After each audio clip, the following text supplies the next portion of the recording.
کہ بسم اللہ الرحمن الرحیم انا اعطیناک الکوثر فصل لربک وانحر ان شانئک هو الابتر۔ اے رسول، ہم نے آپ کو کوثر عطا کیا ہے تو آپ اپنے رب کی نمازیں بھی پڑھیں اور قربانی بھی دیں اور آپ کا دشمن ابتر رہے گا۔ تو اگر حضور سرور کائنات کی اولاد کا سلسلہ بیٹوں کی شکل میں سب سے پہلے کسی سے چلا ہے تو وہ حضرت امام حسن مجتبیٰ علیہ السلام۔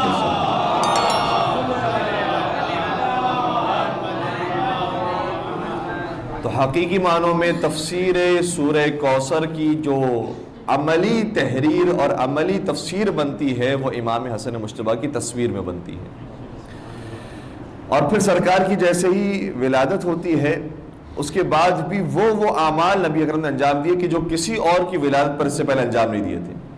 سب سے پہلی چیز یہ کہ اپنے شہزادے کا نام خود سے نہیں رکھا بلکہ پروردگار کا انتظار کیا۔ شہزادی نے حضرت علی مرتضیٰ سے کہا اے علی مرتضیٰ آپ نام رکھ دیجئے، تو کہا کہ آپ نے کیوں نام نہیں رکھا؟ بی بی نے عرض کیا کہ اے امیر کائنات، جب آپ موجود ہیں تو میں کیسے آپ پر سبقت اختیار کر سکتی ہوں؟ تو میرے مولا شاہ فرماتے ہیں کہ جب آپ کے بابا حضور سرور کائنات موجود ہیں تو میں ان پر کیسے سبقت اختیار کر سکتا ہوں؟ اور جب حضور کی خدمت میں علی مرتضیٰ پہنچے تو حضور نے فرمایا کہ جب تم مجھ پر سبقت اختیار نہیں کر سکتے تو میں اپنے رب پر کیسے سبقت اختیار کر سکتا ہوں؟ اور رب کی طرف سے اس خوبصورت انداز میں اعلان ہوا کہ اے محمد، چونکہ تمہاری مثال بنی اسرائیل میں موسیٰ کی طرح ہے اور تمہارے بھائی کی مثال بنی اسرائیل میں ہارون کی طرح ہے۔ علی کو وہی نبی سے نسبت ہے کہ جو ہارون کو موسیٰ سے تھی، اس لیے ہارون نے اپنے بیٹوں کے جو نام رکھے تھے وہی تم علی کے بیٹوں کے نام رکھے۔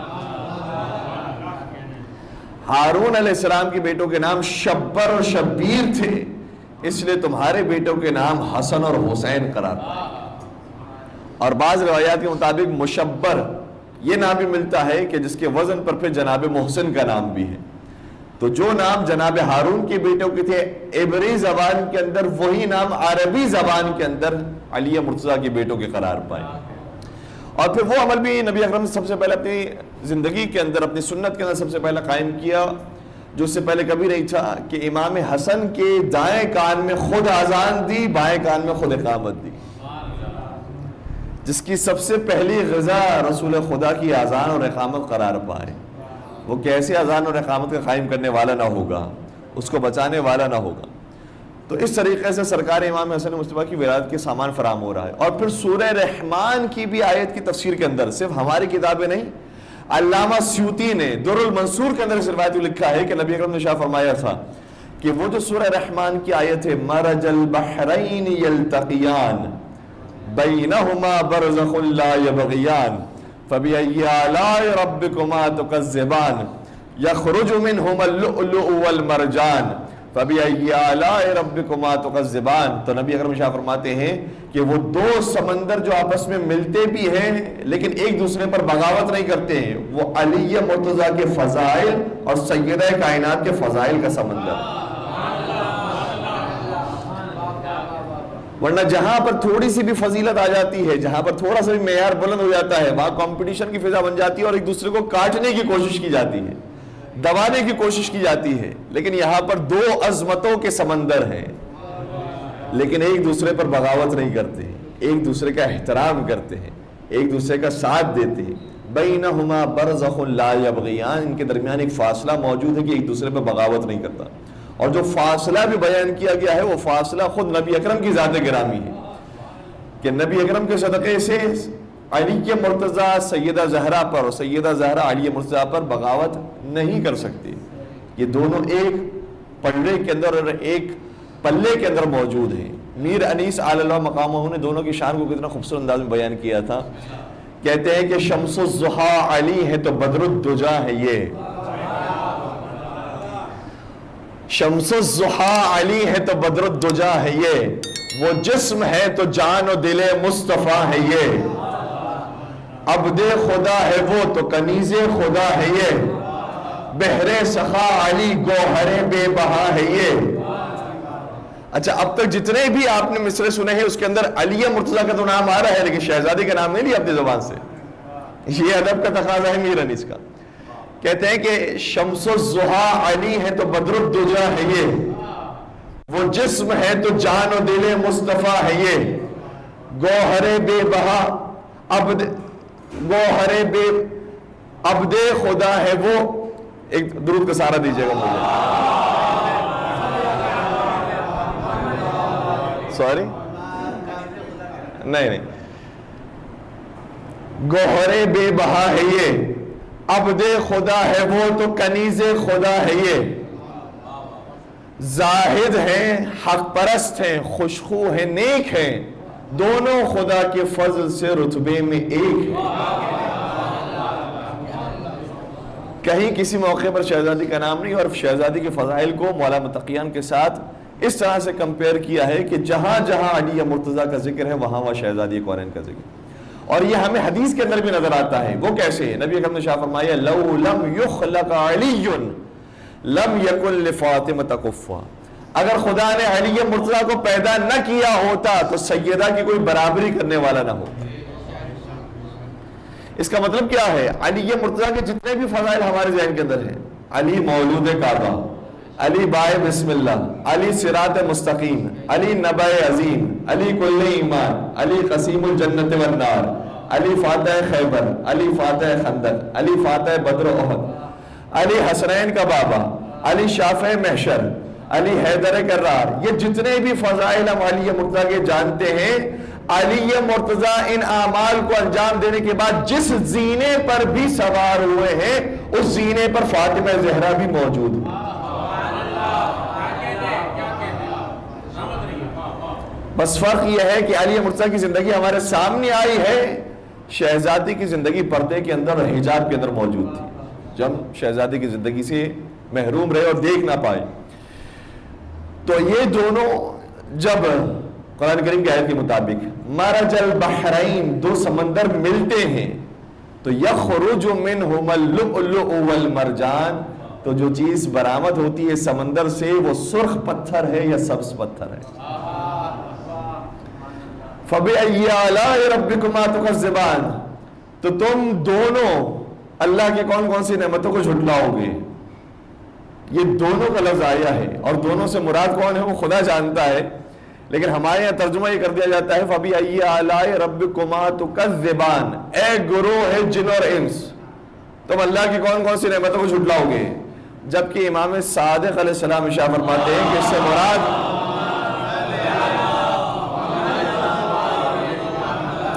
اشارہ ہے دو بزرگوں کی طرف کہ تم فلاں اور فلاں خدا کی کون کون سی نعمتوں کو جھٹلاؤ گے. تمہارے سامنے ان کے فضائل ہیں، پھر کیوں انکاری بن رہے ہو؟ تم جانتے ہو ان کے فضائل کو، پھر کیوں منہ پھیر رہے ہو؟ اچھا، ایک بڑے مزے کی بات ہے کہ جو آج کل پیدا ہو گئی ہے اور اس سوال کا جواب دینا بہت ضروری ہے. ہمارے نوجوانوں کے سامنے ابھی ایک نیا اعتراض آیا ہے کہ ہم بھی اہل بیت کی فضیلت کے قائل ہیں، اور ماشاءاللہ سے یہ فکر ایسے ایسے رائج ہو رہی ہے، اور یہ ہوگا آگے جا کر اہل بیت ہی کا زمانہ ہے. کہتے ہیں کہ اہل بیت کی افضلیت کے بھی ہم ماننے والے ہیں. ہم کہتے ہیں کہ پنجتن پاک سے افضل کوئی نہیں تھا، کوئی صحابی کوئی خلیفہ پنجتن پاک سے افضل نہیں ہے. علی مرتضیٰ افضل تھے تینوں سے.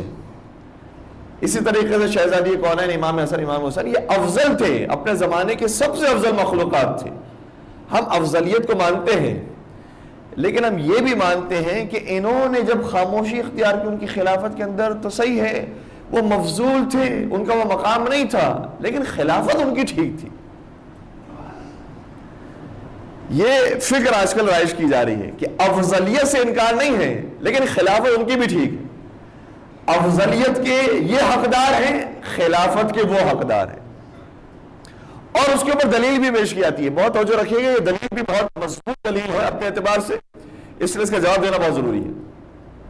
کہ قرآن کریم کے اندر ایک واقعہ موجود ہے حضرت طالوت اور حضرت داؤد علیہ السلام کا.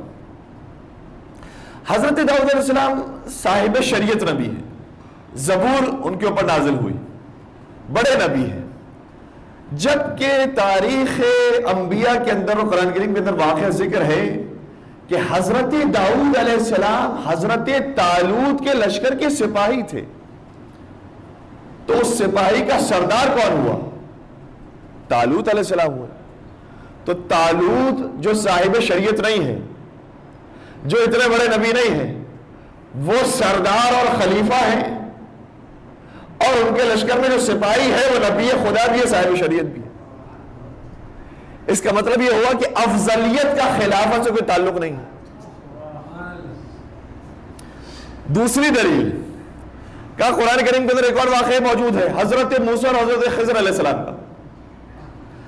حضرت موسیٰ علیہ السلام صاحب شریعت ہے، اولو العزم ہے، رسولوں کے اندر شامل ہیں، بہت بڑے نبی ہے حضرت خضر علیہ السلام کے مقابلے میں، لیکن قرآن کہتا ہے اے موسیٰ تم خضر کی پیروی کرو۔ تو افضل کو حکم دیا جا رہا ہے کہ مفضول کی پیروی کرو۔ اس کا مطلب یہ ہوا کہ ضروری نہیں ہے کہ جو افضل ہو وہی خلیفہ اور وہی حاکم ہو سکتا ہے کہ حاکم کوئی اور بن جائے، حکم دیا جائے کہ ان کی پیروی کی جائے، اس میں کیا مذائقہ ہے؟ قرآن کریم سے یہ دو دلیلیں دی گئی ہیں، اس لیے بہت اچھے طریقے سے اس کے جواب کو محسوس کیجئے گا۔ علی مرتضیٰ میں اور ان انبیاء کرام میں فرق ہے۔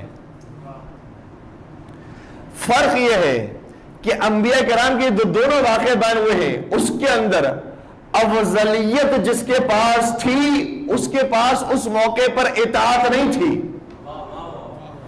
لیکن علی مرتضیٰ وہ ہیں کہ جب ان کے پاس افضلیت آئی ہے تو اطاعت کے ساتھ آئی ہے۔ کیا مطلب؟ یہ دونوں انبیاء کی مثالیں جب دی گئی ہیں، حضرت داؤد علیہ السلام کی مثال بڑے نبی تھے لیکن سپاہی بن گئے، تو قرآن کی کوئی آیت یہ نہیں کہتی کہ اے داؤد علیہ السلام آپ کو ہم نے افضل بنایا ہے تو اب طالوت کو چاہیے کہ وہ آپ کی پیروی کرے، نہیں، بلکہ آپ سپاہی ہیں اس لیے آپ پیروی کریں گے اپنے سردار کی۔ تو وہاں پر افضلیت کہیں اور ہے، اطاعت کہیں اور ہے۔ موسیٰ اور خضر کے معاملے میں بھی افضلیت موسیٰ کے پاس ہے، اطاعت خضر کے پاس ہے، لیکن مجھے پیغمبر کی زبان سے کوئی حدیث سنا دے جس میں نبی نے شاہ فرمایا ہو افضل تو علی ہے لیکن اطاعت فلاں کی جائے گی، بلکہ ہمیں ایک ایسی حدیث نظر آئی جو ملء عام میں نبی نے شاہ فرمائی من کنت مولاہ فہذا علی مولا، جس کی اطاعت جس کے اوپر میری اطاعت واجب ہے اس کے اوپر علی مرتضیٰ کی اطاعت بھی واجب ہے۔ مل کر درود پڑھ دیجئے۔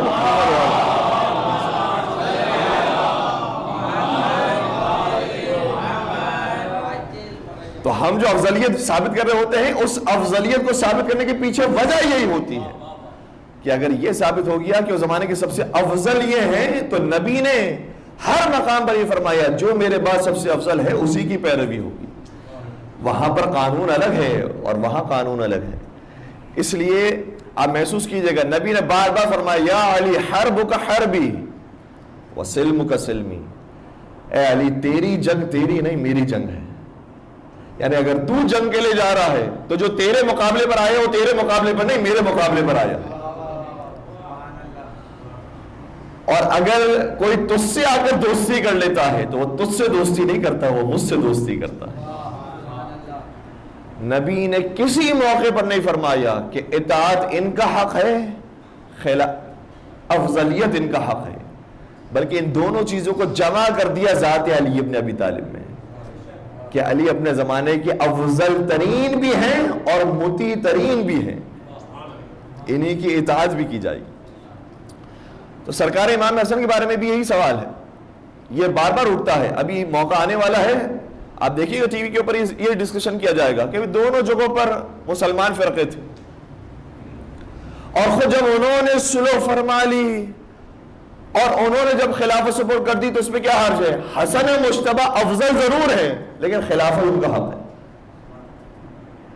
اور پھر یہی مثالیں دی جائیں گی حضرت موسیٰ اور خضر کی، طالوت علیہ السلام اور داؤد علیہ السلام کی مثالیں دی جائیں گی۔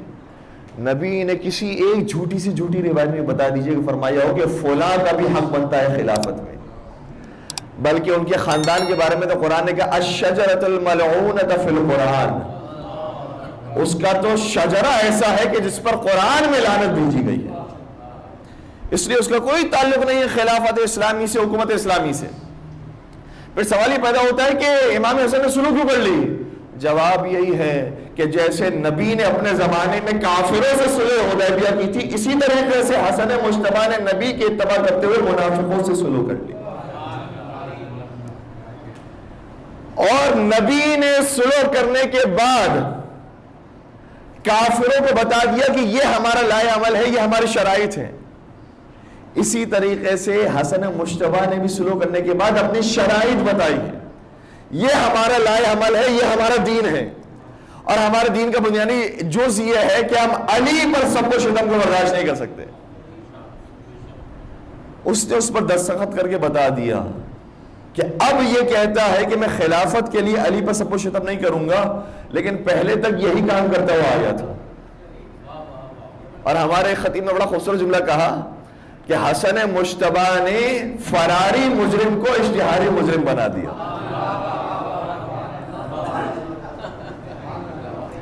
شرائط لکھ کر بتا دیا کہ یہ وہ شرائط ہے جس پر اب تک عمل نہیں کیا گیا ہے، اور امام حسن نے فرمایا اس پر عمل کیا جائے۔ اور اس کے بعد بھی عمل متفقن علیہ کتابوں کے اندر موجود ہے کہ وہ ملعون صلح نامے کو لینے کے بعد اپنے پیروں تلے رونتا ہے اور کہتا ہے کہ اس خاطر میں نے تھوڑی یہ صلح کی ہے، میں نے تو اپنی کرسی اور حکومت کی خاطر یہ صلح کی تھی، یہ تھوڑی کہ میں اس پر عمل کروں گا تو میں نے صلح کر لی ہے، میں نے تو اس لیے صلح کی ہے تاکہ مجھے حکومت اور خلافت مل جائے۔ اس لیے حسن مجتبیٰ کہاں اور وہ کہاں، کوئی برابری نہیں۔ ایک واقعہ بڑا خوبصورت ملتا ہے کہ ایک مرتبہ یہ دونوں ایک مقام سے گزر رہے تھے، راستے میں ایک باغ آیا تو حاکم شامی کہتا ہے کہ اے حسن، میں نے سنا یہ ہے کہ آپ کے نانا اتنا علم رکھتے تھے کہ باغ کو دیکھتے تھے اور بتا دیتے کہ اس کے اندر کتنے کلو کھجوریں موجود ہیں۔ تو کہا کہ ہاں بالکل آپ نے صحیح سنا ہے۔ تو کہنے لگا کہ کیا آپ کے پاس بھی وہ علم موجود ہے؟ امام حسن نے فرمایا ہمارے پاس الحمدللہ اپنے نانا کا دیا ہوا اس سے زیادہ علم موجود ہے۔ کہ کیا مطلب؟ کہ ہمارے نانا وہ تھے جو باغ کو دیکھ کر کلو بتایا کرتے تھے، ہم باغ کو دیکھ کر تعداد بتا دیتے ہیں، ہم یہ تعداد بتا سکتے ہیں کہ کتنی کھجوریں باغ کے اندر موجود ہیں۔ تو کہا بتائیے پھر کتنی کھجوریں لگی ہوئی اس باغ کے اندر؟ کہا 4004۔ 4004۔ اچھا آپ نے وہ واقعہ سنے ہیں کہ امیر کائنات کی خدمت میں آتے تھے، مولا فرماتے تھے سلونی سلونی قبل ان تفقدونی، تو سوال کرتے تھے کہ میرے سر میں بال کتنے ہیں؟ مولا جواب دیتے تھے کہ اگر میں نے بتا بھی دیا تو شمار کیسے کرے گا کہ جو میں نے بتایا وہ صحیح بتایا نہیں بتایا۔ لیکن یہاں معاملہ کچھ اور ہو گیا، یہاں اس سے سنا کہ 4004، اپنے عمال کو، اپنے کارندوں کو حکم دیا جتنی کھجوریں درخت پہ لگی سب کو اتارا جائے اور سب کو شمار کیا جائے کہ جو حسن مجتبیٰ نے بتایا وہ ٹھیک بتایا نہیں بتایا۔ ساری کھجوروں کو جمع کیا گیا، سب کو گنا گیا۔ گننے کے بعد جو ان کے سرپرست سے آ کر کہنے لگا اے حاکم شام، حسن مجتبیٰ نے غلط بتایا، کیونکہ ہم نے کھجوروں کو گنا ہے تو 4004 کے بجائے 4003 کھجوریں ہیں۔ آیا یہ حسن مجتبیٰ کے پاس، کہنے لگا اے حسن آپ کی گنتی غلط ہو گئی، آپ نے 4004 کہا تھا، ہم نے گن لیا ہے یہ 4003 ہے۔ امام نے فرمایا جہاں سے ہمیں علم حاصل ہوا ہے وہاں غلطی نہیں ہوتی۔ اور کچھ دیر میں گزری تھی کہ جو شمار کرنے والا تھا اسی میں سے ایک شخص کو دیکھا جس کے دہن میں کھجور موجود تھی۔ مل کے ضرور پڑھ دیجیے محمد۔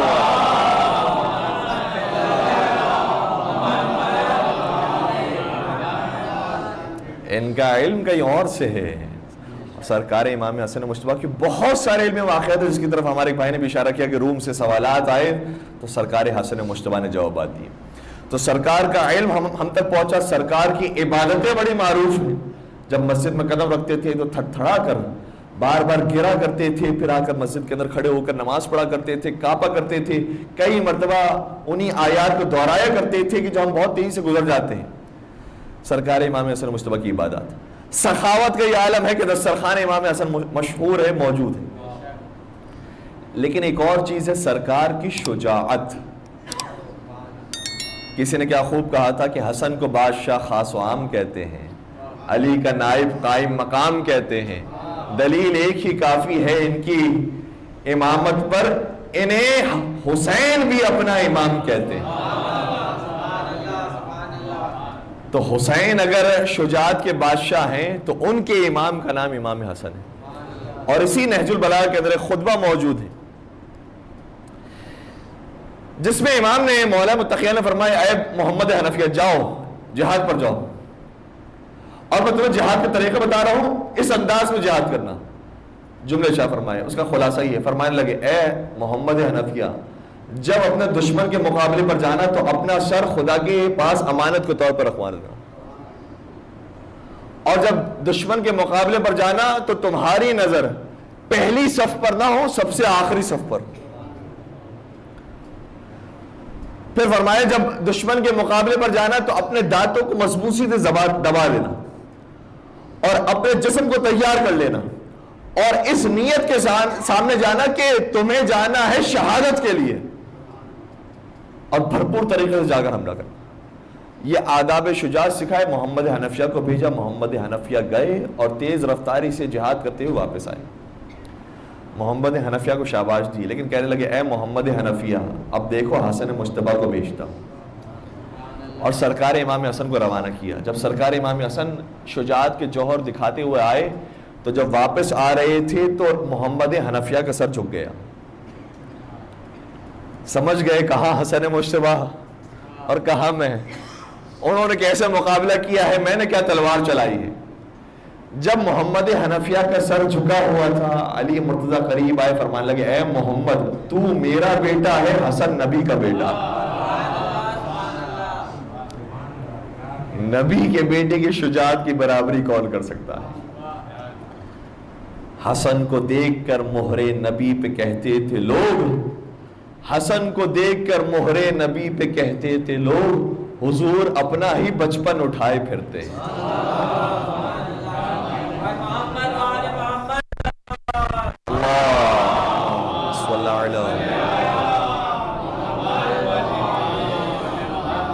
تبرکن نہج البلاغہ ہی سے وہ مقامات کے جہاں پر امام حسن کے بارے میں ہمیں نہج البلاغہ میں فرامین ملتے ہیں، وہ 2-3 فرامین وقت کی گنجائش کے حساب سے آپ کی خدمت بیان کروں گا اور پھر زحمت کو میں تمام کروں گا۔ ایک موقع وہ آیا کہ جب مروان بن حکم نے امام حسن امام حسین کو وسیلہ بنایا مولا کی بارگاہ میں، معلوم یہ ہوا کہ اگر ان کے ماننے والے بھی ہو تب بھی وسیلے کے بغیر تمہارا گزارا نہیں۔ خطبہ نمبر 73 نمبر کا خطبہ ہے، میں صرف اس کے الفاظ آپ کی خدمت بیان کر رہا ہوں۔ نہج البلاغہ میں سید رضی لکھتے ہیں کہ کہا جاتا ہے کہ جب مروان بن حکم جنگ جمل میں گرفتار ہو گیا تو امام حسن اور امام حسین نے امیر المومنین سے اس کی سفارش کی، آپ نے اسے آزاد کر دیا، تو دونوں حضرات نے عرض کی یا امیر المومنین یہ اب آپ کی بیعت کرنا چاہتا ہے، تو اب آپ نے کتنا خوبصورت جملہ شاہ فرمایا، فرمان لگے کیا اس نے قتل عثمان کے بعد میری بیعت نہیں کی تھی؟ اب تو یہ بیعت توڑ دینے والا تھا، اب اگر توڑنے والا نہیں ہے تو بیعت وہ باقی ہے، یعنی 2 ہی راستے ہیں، بیعت کرنے کے بعد یا تو بیعت توڑی ہے یا بیعت اگر نہیں توڑی ہے تو بیعت کرنے کی ضرورت نہیں ہے۔ دونوں راستوں سے مولا نے پھنسا دیا کیا کہ تو نے تو بیعت کر لی تھی، اس نے قتل عثمان کے بعد میری بیعت نہیں کی تھی کیا؟ مجھے اس کی بیعت کی کوئی ضرورت نہیں۔ پھر فرمانے لگے یہ ایک یہودی قسم کا ہاتھ ہے، اگر ہاتھ سے بیعت کر بھی لے گا تو رقیق طریقے سے اسے توڑ ڈالے گا، یاد رکھو اسے بھی حکومت ملے گی مگر صرف اتنی دیر تک جتنی دیر میں کتا اپنی زبان ناک تک پہنچاتا ہے۔ اور یہ باقاعدہ بنی امیہ کے خلفاء کے اندر اس کا نام آتا ہے، لیکن آپ دیکھیں گے کہ چند مہینوں کی حکومت ہے، اور اس کے بعد اس کا بیٹا عبد الملک بن مروان وہ حکومت میں آتا ہے جو مولا سید سجاد کا قاضل بنتا ہے۔ تو کیا اس کو حکومت ملے گی؟ مولا پہلے سے ہی پیشن گوئی فرما رہے ہیں، یاد رکھو اسے بھی حکومت ملے گی مگر صرف اتنی دیر جتنی دیر میں کتا اپنی ناک چاٹتا ہے۔ اس کے علاوہ یہ 4 بیٹوں کا باپ بھی ہے، اور امت اسلامیہ اس سے اور اس کی اولاد سے بدترین دن دیکھنے والے ہیں۔ یہ مولا امیر کائنات نے اپنی حیات کے اندر پہلے ہی پیشن گوئی کر دی تھی۔ ایک مل کے درود پڑھ دیجئے محمد و عالم۔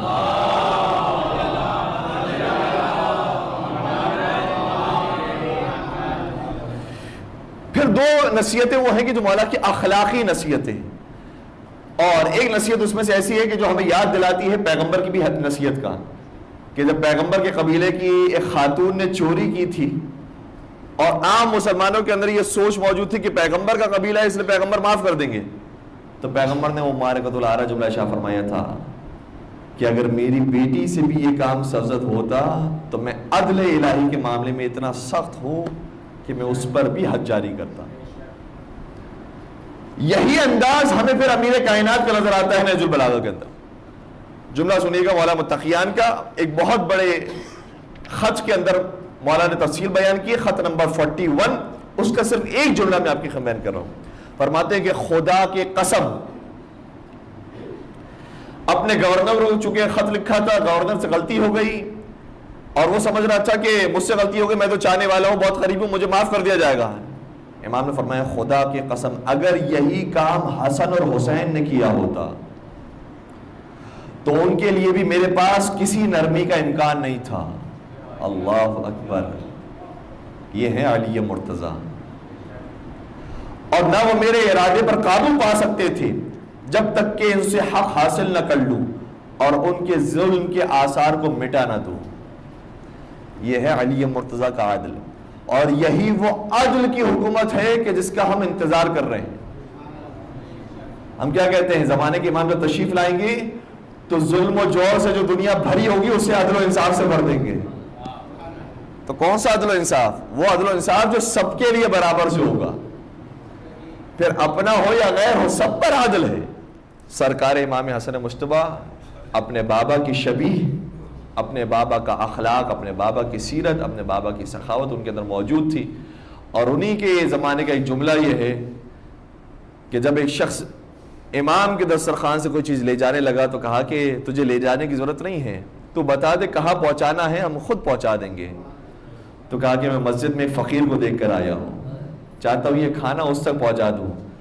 کہا فقیر کا حلیہ بتا دے۔ جیسے فقیر کا حلیہ بتانا شروع کیا، امام کی آنکھوں میں آنسو آئے ہیں، فرمانے لگے وہ کوئی فقیر نہیں، کائنات کا امیر ہے، وہ میرا بابا مشکل کشائے کائنات علی ابن ابی طالب علیہ السلام۔ اور یہ جو دسترخوان بچھا ہوا ہے یہ انہی کی دین، انہی کی عطا ہے کہ جس دسترخوان پر میں اور تم بیٹھے ہوئے ہیں۔ اے مولا ہم بھی آپ کے دسترخوان پر بیٹھے ہوئے ہیں، بھکاری بن کر آئے ہیں، اپنے ہاتھوں کو پھیلاتے ہوئے آئے ہیں۔ اے مشکل کشائے کائنات، آپ کے توسط سے دعا کرتے ہیں کہ جو جو آج کی رات اپنی حاجات لے کر آئے سب کو اپنی حاجات برابری فرما۔ پروردگار مولا مشکل کشا کی زیارت ہم سب کو نصیب فرما۔ مولا مشکل کشا نے جس طریقے سے یتیموں کا خیال رکھا ہے ہمیں بھی اپنے شہر کے یتیموں کا خیال رکھنے کی توفیق عطا فرما۔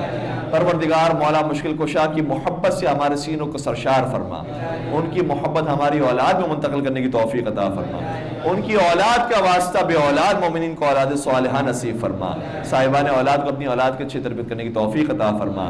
مولا مشکل کشا کا واسطہ جس کا دسترخوان کم اور مختصر ہے پروردگار اس کے رزق میں کشادگی فرما۔ پروردگار ہمارے رزق حلال کے اندر برکت و وسعت و کثرت نصیب فرما۔ پالنے والے یہ ہاتھ کبھی کسی کے آگے جھکانے والا قرار نہ دے، پروردگار اس ہاتھ کو لینے والے کے بجائے دینے والا قرار فرما۔ پالنے والے زمانے کے امام کے ظہور میں تعجیل فرما، ہمیں ان کے آوان و انصار عاشقین و محبین میں شمار فرما۔ ربنا تقبل منا انک انت السمیع العلیم وتب علینا انک انت التواب الرحیم برحمتک یا ارحم الراحمین۔